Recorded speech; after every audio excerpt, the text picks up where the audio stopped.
Hi hello ನಮಸ್ಕಾರ. ಇವತ್ತು ಬಲ್ಲಾಲ್ಸ್ ಕ್ಯಾಬೂಸಲ್ಲಿ ಒಂದು ಸ್ಪೆಷಲ್ ಆಮ್ಲೆಟ್ ಮಾಡುವ. ಹೊಟ್ಟೆ ತುಂಬಿದ ಅನುಭವ ಆಗ್ತದೆ.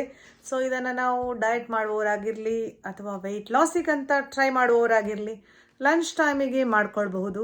ತುಂಬ ಕಡಿಮೆ ಎಣ್ಣೆಯಿಂದ ಸ್ವಲ್ಪ ಸ್ಪೆಷಲ್ ಆಗಿರುವ ಆಮ್ಲೆಟ್ ಸ್ನೇಹಿತರೆ.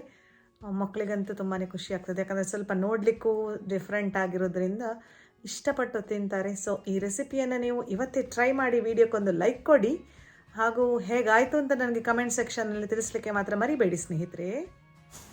ಒಂದು ಬಿಸಿಯಾದ ಪ್ಯಾನಿಗೆ 2 ಟೇಬಲ್ ಸ್ಪೂನಷ್ಟು ಎಣ್ಣೆ, ಒಂದು ಈರುಳ್ಳಿಯನ್ನು ಸಣ್ಣಗೆ ಹೆಚ್ಚಿ 2 ರಿಂದ 3 ನಿಮಿಷ ಇದನ್ನು ಫ್ರೈ ಮಾಡಿಕೊಳ್ಳುವ, ಹಸಿ ವಾಸನೆ ಹೋಗಲಿ.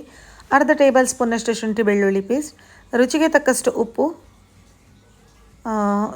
ಸಣ್ಣದೊಂದು ಮಿಕ್ಸ್ ಕೊಡುವ, ಪರ್ಫೆಕ್ಟ್ ಆದ ಮಿಕ್ಸ್. ನಂತರ ನಾವು ಇದಕ್ಕೆ 1/4 ಟೇಬಲ್ ಸ್ಪೂನಷ್ಟು ಅರಿಶಿನ ಪುಡಿ, ಅರ್ಧ ಟೇಬಲ್ ಸ್ಪೂನಷ್ಟು ಚಿಲ್ಲಿ ಫ್ಲೇಕ್ಸ್ ಹಾಗೂ 100 ಗ್ರಾಮ್ಸ್ನಷ್ಟು ಬೋನ್ಲೆಸ್ ಚಿಕನ್ ಪೀಸ್ಗಳನ್ನು ಆ್ಯಡ್ ಮಾಡಿಕೊಂಡು ಸಣ್ಣಗೊಂದು ಮಿಕ್ಸ್ ಕೊಡುವ. ಸಣ್ಣ ಸಣ್ಣ ಪೀಸ್ ಆದ್ರಿಂದ ಬೇಗನೆ ಬೇಯ್ತದೆ, ಕೇವಲ 4 to 5 ಮಿನಿಟ್ಸಲ್ಲಿ. Soya sauce, green chilli sauce ಹಾಗೂ ವಿನೆಗರ್ ಅರ್ಧ ಟೇಬಲ್ ಸ್ಪೂನ್. 3 ವಸ್ತುಗಳನ್ನು ಅರ್ಧ ಟೇಬಲ್ ಸ್ಪೂನ್ನಷ್ಟೇ ಹಾಕ್ಕೊಂಡಿದ್ದೇನೆ. ವಿನೆಗರ್ ಹಾಕೋದ್ರಿಂದ ಚಿಕನ್ ಸ್ವಲ್ಪ ಸಾಫ್ಟ್ ಬೇಗನೆ ಆಗ್ತದೆ ಅಂತ. ಸಣ್ಣಗೊಂದು ಮಿಕ್ಸ್. ಮುಚ್ಚಳವನ್ನು ಮುಚ್ಚಿ ಇದನ್ನು ಕುಕ್ ಮಾಡಲಿಕ್ಕೆ ಇಡುವ.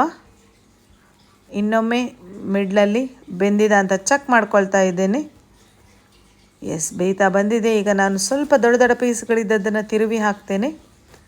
ಈಗ ಒಂದು ಬೌಲಿಗೆ 3 ಮೊಟ್ಟೆ, ರುಚಿಗೆ ತಕ್ಕಷ್ಟು ಉಪ್ಪು, 1/4 ಟೇಬಲ್ ಸ್ಪೂನಷ್ಟು ಕಾಳು ಮೆಣಸಿನ ಪುಡಿಯನ್ನು ಹಾಕ್ಕೊಂಡು ಚೆನ್ನಾಗಿ ಬೀಟ್ ಮಾಡಿಕೊಂಡು ಮಿಕ್ಸ್ ಮಾಡಿಕೊಳ್ಳುವ. ನಂತರ ಈ ಚಿಕನ್ ನೋಡಿ ಬೆಂದಿದೆ. ಈಗ ಅದಕ್ಕೆ ಮೇಲಿನಿಂದ ಒಂದು ಕಾಯಿ ಮೆಣಸನ್ನು ಕಟ್ ಮಾಡಿ ಹಾಕ್ಕೊಂಡೆ. ಚಿಕನನ್ನು ಸ್ವಲ್ಪ ದೂರ ಇರುವಂತೆ ತವದ ಮೇಲೆ ಪ್ಲೇಸ್ ಮಾಡಿಕೊಂಡು ಏನು ಎಗ್ಗನ್ನು ಬೀಟ್ ಮಾಡಿ ಇಟ್ಕೊಂಡಿದ್ದೇವೆ ಅದನ್ನು ನಿಧಾನವಾಗಿ ಎಲ್ಲ ಕಡೆಗಳಲ್ಲಿ ಸ್ಪ್ರೆಡ್ ಆಗುವ ಥರ ಪೋರ್ ಮಾಡಿಕೊಳ್ಬೇಕು. ಎಸ್, ಮುಚ್ಚಳವನ್ನು ಮುಚ್ಚಿ ಕಪಲ್ ಆಫ್ ಮಿನಿಟ್ಸ್ ಇದನ್ನು ಮೀಡಿಯಮ್ ಫ್ಲೇಮಲ್ಲಿ ಕುಕ್ ಮಾಡುವ. ನಂತರ ಇನ್ನೊಂದು ತವ ಏನಿದೆ ಅದಕ್ಕೆ ಇದನ್ನು ತಿರುವಿ ಹಾಕ್ಕೊಳ್ಳುವ ನೀಟಾಗಿ. ಎಸ್ ನೋಡಿ, ಹೀಗೆ ಪರ್ಫೆಕ್ಟ್. ಈಗ ಇನ್ನೊಂದು ಬದಿಯು ಕುಕ್ಕಾದ ನಂತರ ಅದನ್ನು ಪ್ಲೇಟಿಗೆ ಟ್ರಾನ್ಸ್ಫರ್ ಮಾಡಿ ಸ್ವಲ್ಪ ಕೊತ್ತಂಬರಿ ಸೊಪ್ಪನ್ನು ಸ್ಪ್ರಿಂಕಲ್ ಮಾಡಿ ಇದನ್ನು ಅನ್ನದ ಜೊತೆನೋ ಚಪಾತಿ ಜೊತೆನೋ ಟೇಸ್ಟ್ ಮಾಡ್ಕೊಳ್ಳಿ. Thanks for watching.